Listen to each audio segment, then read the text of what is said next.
कितने दिनों तक बैठे रहे? 73 लाशें लेके, पता है आपको? और आप थोड़ी देर ही नहीं बैठ सकते यहाँ पे। इसलिए मार रहे हैं। साथियों, सर्वप्रथम मैं बहुजन आदिवासी समाज से हमारा जो भाई शहीद हुआ है, मैं उसको शहीद कहूँगा, क्योंकि वो हमारे समाज की लड़ाई अक्सर लड़ा करता था, ऐसा सुनने में आया है। तो मैं उसको श्रद्धांजलि देता हूँ और प्रकृति से प्रार्थना करता हूँ कि वो अपनी गोद में जगह दे। साथियों, जैसे हमारे को सूचना मिली, हम उदयपुर से, मैं तो कोर्ट में आया हूँ, कोर्ट से सीधा आया हूँ, रास्ते में आके घर पे फ़ोन किया तो बागरी साहब, गावरी साहब और अर्जुन जी हम वहाँ से चल पड़े। मैं अंतर्राष्ट्रीय मानव अधिकार सुरक्षा परिषद नई दिल्ली, उसका लीगल एडवाइजर हूँ, राजस्थान स्टेट। साथियों, ये अत्याचार हमारे पर क्यों होते हैं? अब आपकी ये जो FIR है, जिस भी FIR करने वाले ने जो धारा लगाई है, आपने देखी कभी? 323 साधारण मारपीट, किसी को थप्पड़ मारते हैं ना, वो आता है 323 में। उसके हाथ पैर तोड़ दिए, वो सारी बात बताई गई है। उसके हाथ पैर तोड़ दिए, शरीर से हमला किया, सारा लिखा हुआ है इसमें, और 323 की धारा लगाई है। उस पर जानलेवा हमला किया, लेकिन जानलेवा हमला की धारा होती है 307, वो नहीं है इसमें। हाथ पैर तोड़ देते हैं 325 लगती है, वो धारा नहीं है इसमें। 323 धारा थाने में ही जमानत हो जाती है, सिंपल धारा है। तो आप लोगों को मैं बता देता हूँ, थोड़ी कानून की जानकारी भी दे देता हूँ। अगर कोई पुलिस वाला SC/ST के व्यक्ति की FIR सही तरीके से नहीं दर्ज करता है, तो वो भी SC/ST एक्ट में आता है। वो जो लोक सेवक होते हैं ना, वो भी SC/ST एक्ट में दोषी पाए जाते हैं। और जुडिशरी को इसको अलग रखा था, लेकिन अभी इलाहाबाद हाईकोर्ट का फैसला आया है, तो जो जुडिशरी के जो लोग हैं, अगर वो सही फैसला नहीं देते तो उनको भी लोक सेवक की श्रेणी में लिया है। अब आप जज के ऊपर भी SC/ST केस में मुकदमा दर्ज करा सकते हो। पहले जज को बाहर रखा था SC/ST एक्ट में, अब तो इलाहाबाद हाईकोर्ट का भी लेटेस्ट रूलिंग आई है कि जज भी लोक सेवक है, और SC/ST का अगर फैसला नहीं देता है और जातिगत विद्वेष से अगर गलत फैसला करता है, तो आप उसके खिलाफ भी अपील कर सकते हो। तो साथियों, आप लोगों को याद होगा कि सबसे ज्यादा दोषी, क्योंकि हमारे लोग जाते हैं सबसे पहले पुलिस के पास जाते हैं। ये हमारे पुलिस के बहुत सारे जवान यहाँ खड़े हैं। सभी अच्छे नहीं हो सकते, सभी खराब भी नहीं हो सकते, सभी पुलिसकर्मी अधिकारी खराब भी नहीं हो सकते, सभी अच्छे भी नहीं हो सकते।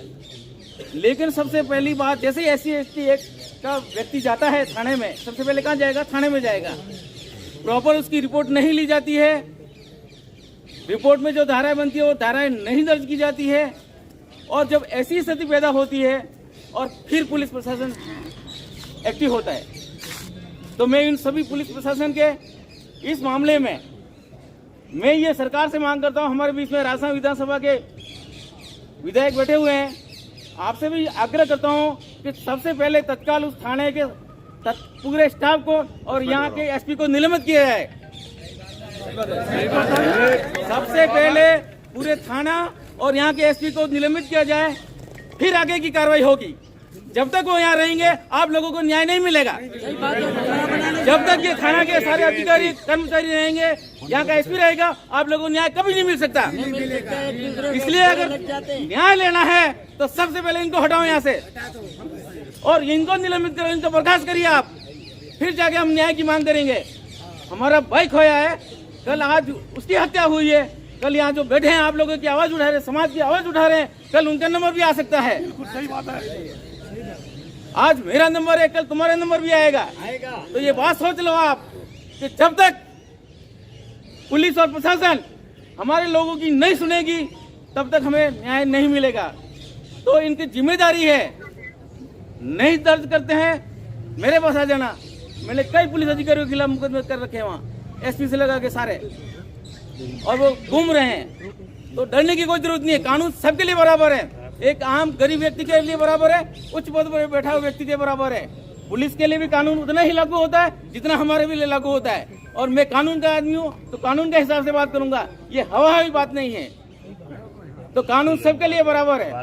तो आप सभी साथियों से निवेदन करूंगा कि जब तक कार्तिक भील को न्याय नहीं मिल जाता तब तक आप यहाँ से हिलेंगे नहीं। हमारा भाई खोया है हमने, हम कितने सहन करेंगे। हमने जालोर में जितेंद्र मेघवाल को मुझ लगने पे मार देते हैं, इंद्र मेघवाल को मुट्ठी छूने से मार देते हैं, आदिवासी भाई हमारा समाज की लड़ाई लड़ता है उसकी हत्या कर दी जाती है, ये हम कब तक सहन करेंगे। तो साथियों आप लोगों को एकजुट होना पड़ेगा और एकजुट होकर तमाम SC/ST के लोग घरों से बाहर निकले। मुझे बड़ा अफसोस हो रहा है कि हम उदयपुर से चल के यहाँ आए और यहाँ आने के बाद आपकी संख्या कम है। हमारे क्षेत्र में आते, हमारे राजकुमार जी रोड के क्षेत्र में आते तो आज यहाँ हजारों की संख्या में लोग होते, हजारों की संख्या में लोग होते। व्हाट्सएप मैसेज से लोग आ जाते हैं, किसी की कई सूचना से फोन टेलीफोनिक से लोग आ जाते हैं। लेकिन आप लोगों को जागरूक होना पड़ेगा।